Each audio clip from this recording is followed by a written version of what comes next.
চারজন ভারতের অফিসার যারা অ্যারোনটিক্যাল ইঞ্জিনিয়ারিং পড়ায়, এই বিমান উড়ানোর এটা পড়ায়, তারা সেখানে এখন পর্যন্ত আছে। আমি সেনা সদরকে জিজ্ঞাসা করলাম, সেনা সদর বলল হ্যাঁ হ্যাঁ আমরা চেষ্টা করতেছি তাদেরকে কি করা যায়। 1 বছর হয়ে গেল বিপ্লবের, তারা এত বছর ধরে এখানে আছে। ভারতীয় অফিসার, তারা অ্যারোনটিক্যাল ইঞ্জিনিয়ার কোয়ালিফাইড ভারতীয় এয়ারফোর্সের অফিসার, তারা যে এখানে বসে আর কোনো ঘুটু পাকাইতেছে সেটা আপনারা বুঝতে পারতেছেন না। বিমান বাহিনী বলেন, সেনাবাহিনী বলেন, নৌবাহিনী বলেন, মানে সেনাবাহিনী আমাদের এই যে ওনাদের সম্মিলিত যেই একটা কি বলবো যে আমাদের দেশ রক্ষার জন্য যে এই 3টা বাহিনী, তারাই আমাদের দেশকে রক্ষা করবেন। এখন আমার যদি নাকি মাথায় থাকে, ধরেন আজকে 15 বছরে যে পরিমাণে নিয়োগ হয়েছে, হান্নানের মতো দুশ্চরিত্র লম্পট যখন বিমান বাহিনীর প্রধান হয়, কি পরিমাণে লুটপাট, নিজের সহকর্মীদের, নিজের অধীনস্থ জুনিয়র অফিসারদের স্ত্রীরা পর্যন্ত তার এই এই এই যে লোলভ যে দৃষ্টি, সেখান থেকে রেহাই পায় নাই। এরকম একজন ব্যক্তির অধীনে যে বাহিনী ছিল, সেই বাহিনী তো বহু আগেই ধ্বংস হয়ে গিয়েছে। তো তাদেরকে এতদিন ধরে যে নিয়োগগুলো দেওয়া হয়েছে, সেটাও তার ইচ্ছা মতো এখানে নামাজ পড়তে দেওয়া হতো না, দাড়ি রাখতে দেওয়া হতো না, টাকনোর উপরে হাফ প্যান্ট পরে তারপরে তাদেরকে বাধ্য করা হতো পিটি করার জন্য। নানান কথাবার্তা আমরা এর আগে আমার এখানে 15 মিনিটস এগুলো নিয়ে কথা বলেছি। এরকম একজন ব্যক্তির আন্ডারে যখন একটা বাহিনী গঠিত হয়, সেই বাহিনীতে অনেক ভারতীয় এই গোয়েন্দা সংস্থার লোকজন থাকবে। তো এদেরকে মোকাবেলা করার জন্য, এদের থেকে আমার দেশকে বাঁচার জন্য বাংলাদেশ সেনাবাহিনীর যে গোয়েন্দা তৎপরতা থাকার কথা, আপনি কি মনে করেন যে ওয়াকারের নেতৃত্বে যে সেনাবাহিনী আছে তাদেরকে দিয়ে এটা খুঁজে বের করা সম্ভব? আসসালামু আলাইকুম। প্রথমে আমি খুব আমার ভিতরকার শোকটা জানাচ্ছি এই ঘটনার জন্য, এবং যারা ইন্তেকাল করেছেন তাদের রুহের মাগফিরাত কামনা করছি। যারা অসুস্থ আছেন, যে বাচ্চারা, একজন শিক্ষিকার কথা আমি পড়ছিলাম, উনি বের হয়ে যেতে পারতেন, বাট বাচ্চাদের সেভ করতে গিয়ে শেষ বাচ্চাটুকুকে উনি ওনার ক্লাস থেকে বের করে দিয়ে তারপরে যখন বের হওয়ার চেষ্টা করলেন তখন আর বের হতে পারেন না। উনি আমাদেরই একজন এয়ারফোর্সের অফিসারেরই বড় বোন। তো এইগুলা খুবই কষ্ট দেয় আমাদেরকে, এবং সেই আলোকে আমরা কি এই কষ্টগুলা পাইতে থাকবো নাকি সেটার কোনো ব্যবস্থা নিব? ধরেন এই শোকের সময় আমি ইনফ্যাক্ট কারো ব্যক্তিগত চরিত্র বা অন্যান্য জিনিসটাতে এখন যাব না, সেটা আরেকদিন যাব। বাট প্রথমে একটু ক্লিয়ার করে নিই যে এই F-7 ট্রেনিং যেই ফাইটার এয়ারক্রাফট, সেটাতে ব্ল্যাক বক্স থাকে, আমরা যেটাকে বলি ফ্লাইট ডেটা রেকর্ডার, অবশ্যই থাকে। একটা দুর্ঘটনা, শোকাবহ যেই ঘটনা, সেটা নিয়ে একটু আমি রিলেট করে বলি। এইখানে কি আমাদের প্রতিবেশী ভারতের ইনভলভমেন্টের কোনো সম্ভাবনা আছে কিনা? প্রথম জিনিস, আমরা আসি যে যদি এটা একটা দুর্ঘটনা হয়ে থাকে, দুর্ঘটনার ক্ষেত্রে হইতে পারে দুর্ঘটনা, এবং এই মিগ বা এই F-7, F-6 এগুলাই কিন্তু ইতিহাসে সব থেকে বেশি দুর্ঘটনায় পড়ছে। এখন দুর্ঘটনায় পড়বে না কেন বলেন তো? আপনি আজকে থেকে 14 বছর আগে যে এই প্রশিক্ষণ বিমানকে সব দেশ তাদের ইনভেন্টরি থেকে অবসোলেট করে দিছে, বাতিল করে সরাই দিছে, সেটাকে আপনি আজকে চালাইতেছেন। কেন চালাইতেছেন? বিকজ এই বিমানগুলা কেনা হয়েছে দুর্নীতি করার জন্য। এই পতিতা হাসিনা সরকার টাকা বানানোর জন্য। একটা ধারণা দিই, ধরেন যদি 4,000 কোটি টাকা ডিফেন্স বাজেট এয়ারফোর্সের জন্য বরাদ্দ থাকে, যেটা হয়েছে গত 15 বছর, আমি বলি 4,000 টাকা দিয়ে বলা হয়েছে যে তুমি আধুনিকীকরণ, আমরা তো আধুনিকীকরণের দূরের কথা, আমরা চালু রাখার জায়গায় তো অনেক পিছিয়ে আছি, যে সেই 4,000 কোটি টাকা বাজেট দেওয়া হয়েছে, এবং জিনিস যতটুকু কেনা হবে সেটা কেনা হবে ধরেন আসলে 1,000 কোটি টাকা। এখন ওভার ইনভয়েসিং করে বাকি 3,000 কোটি টাকা পাঠায় দেওয়া হয়েছে এই রেহানার কাছে তারেক সিদ্দিকীর মাধ্যমে, এবং এগুলো হয়েছে ওপেন কন্ট্রাক্টে। গভর্নমেন্ট টু গভর্নমেন্ট কন্ট্রাক্ট হইলে এই দুর্নীতির সুযোগ থাকতো না, বাট এইভাবেই হয়েছে। আমি জনগণ হিসেবে, আমি সচেতন নাগরিক হিসেবে প্রশ্ন রাখছি যে কেন আমাদের বিমান বাহিনীকে এত বাজেট বরাদ্দ দেওয়া হবে? রাখতে পারি, অনেকে রাখছেন, বাট ভাই, এই বাজেট তো দেওয়া হয়েছে বিমান বাহিনীর উন্নয়নের জন্য না, আমাদেরকে সুপ্রশিক্ষিত করার জন্য না, করা হয়েছে ওদের টাকা লুটপাটের জন্য। এই একই জিনিস হয়েছে আর্মিতে। মেজর জেনারেল মতিন কিছুদিন বছর খানেক আগে একবার চেষ্টা করছিলেন বিপ্লবের পরে ওনার ভয়েস রেজ করার জন্য। উনি সেলফ প্রোপেলড গান কেনার দুর্নীতির সাথে জড়িত, যেই টাকার 70% সরাসরি রেহানার কাছে চলে গেছে। জানেন সেই সেলফ প্রোপেলড গান মানে গুলি ভরে সেইটাকে, এটা আর্টিলারি গান, সেটা গুলি ভরে ব্যবহার করা যায় না। একবার চেষ্টা করা হয়েছিল, আমাদের 4 জন সৈনিক নিহত হয়েছেন সেখানে, সেটা ফায়ার করতে গিয়ে ইন্ডিয়া থেকে আনা হয়েছিল। এখনো সেইভাবে আমরা বলি ডিফেন্স বাজেট যেটা আছে সেটা যুক্তিযুক্ত, বাট সমস্যা কোথায়? আমাদের ডিফেন্স বাজেট যদি 10,000 কোটি টাকা হয়, তার মধ্যে মাত্র 2,000 কোটি টাকার জিনিস সত্যিকার অর্থে কেনা হয়। বাকি 8,000 কোটি টাকা বা 80% জিনিস রাজনৈতিক নেতারা চেটে পুঁতে যে শুধু তা খান তা না, ওনারা সেটা খান। একই সাথে আমাদের এই যে ইফতেখার এবং এখানে এতগুলো শিশু মারা গেল, আমাদের এখানে এই পর্যন্ত যত ধরনের এই প্রশিক্ষণ বিমান দুর্ঘটনা হয়েছে, সেগুলার প্রত্যেকটা রক্তের দায় তাদের হাতে। তারা সরকারকে তুষ্ট রাখবার জন্য, খুনি হাসিনাকে তুষ্ট রাখবার জন্য এই পারচেজ বা ডিফেন্স পারচেজের নামে এগুলা করে আসছেন।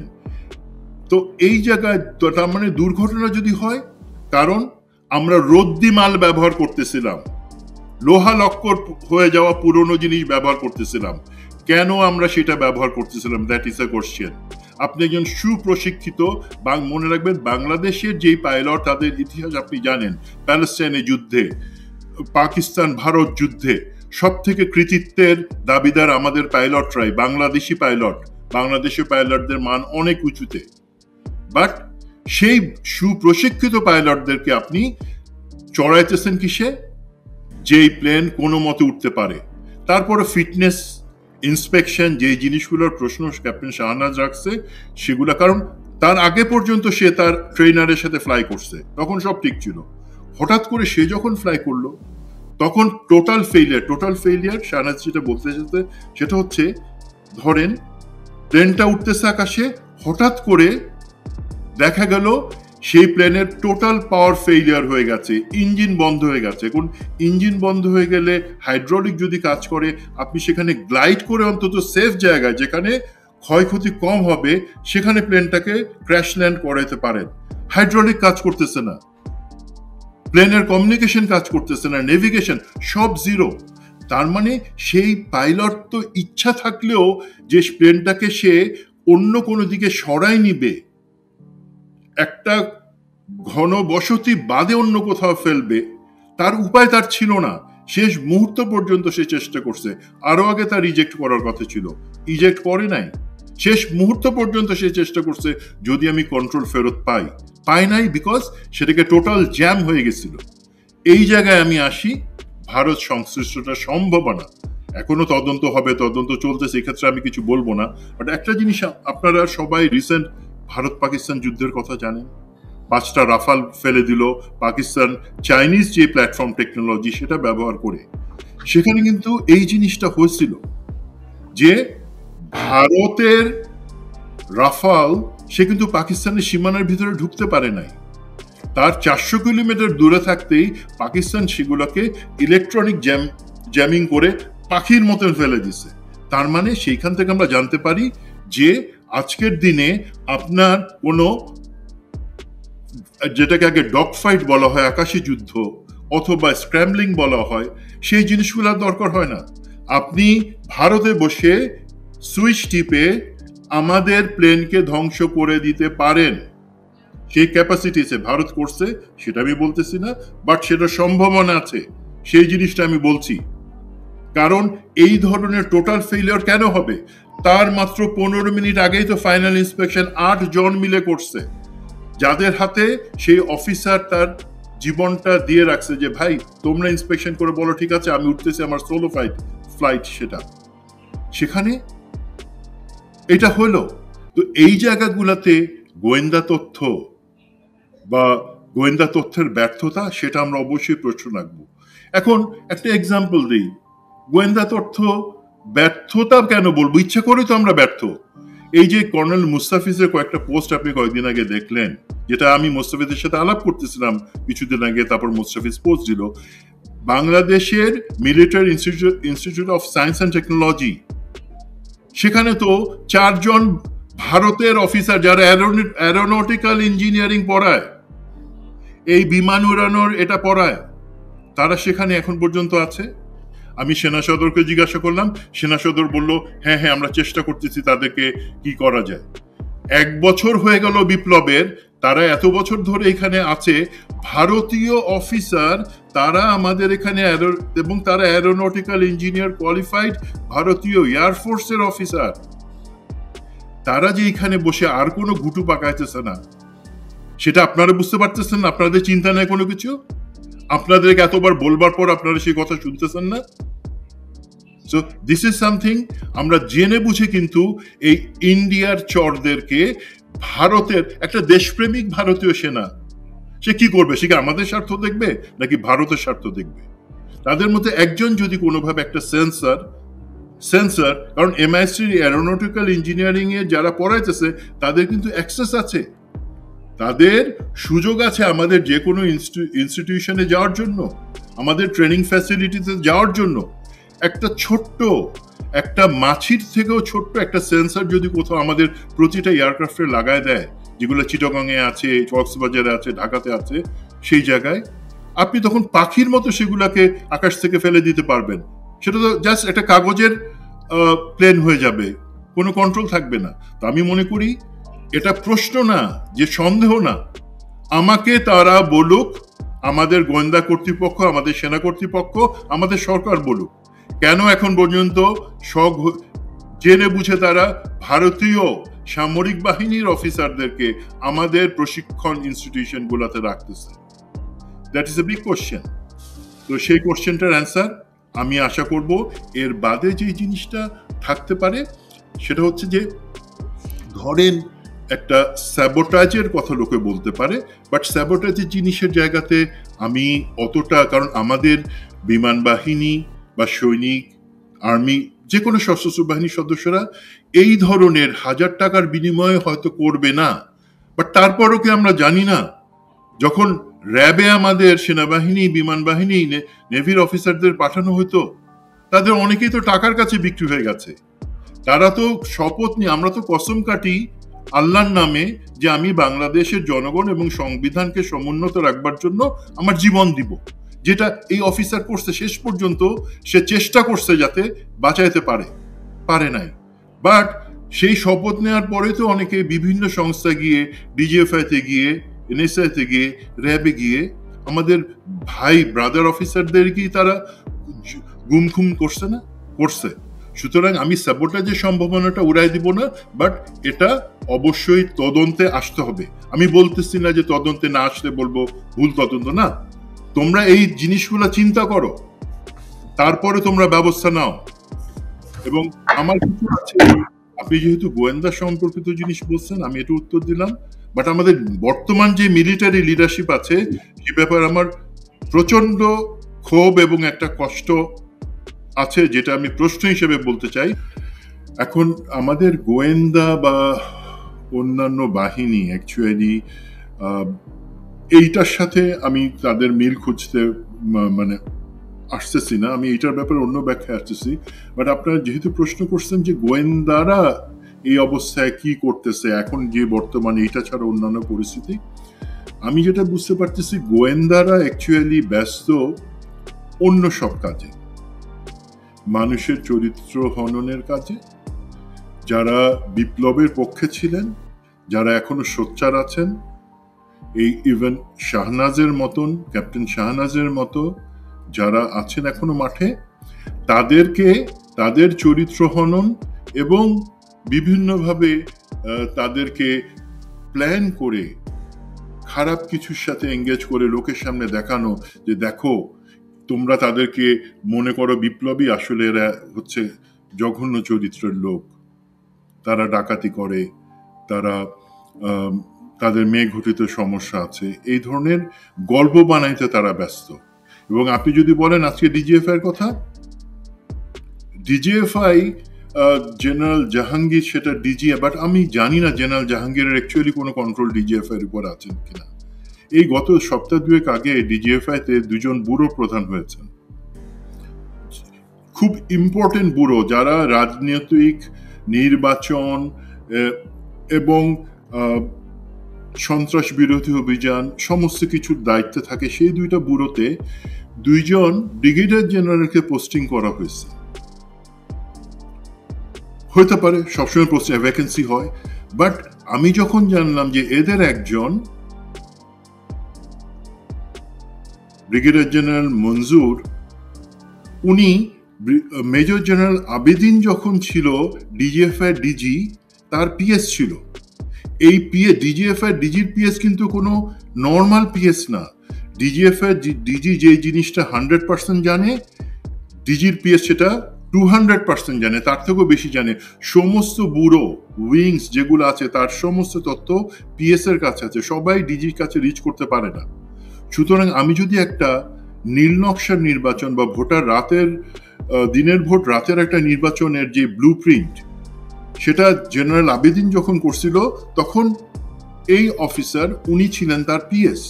তার মানে সেই টেক্সট বুক তার পড়া আছে, সেই মতো লোককে আবার সেখানে বসানো হয়েছে। আবার ব্রিগেডিয়ার জেনারেল জুনায়েদকে বসানো হয়েছে সেখানে, যিনি এনএসএ তে চাকরি করছেন এবং তিনিও কিন্তু আমাদের যেই সমস্ত মেজর জেনারেলরা আজকে দেশ ছাড়া, গুম খুন এই সমস্ত অভিযোগের কারণে, তাদের সাথে ঘনিষ্ঠ একজনকে সেখানে বসানো হয়েছে।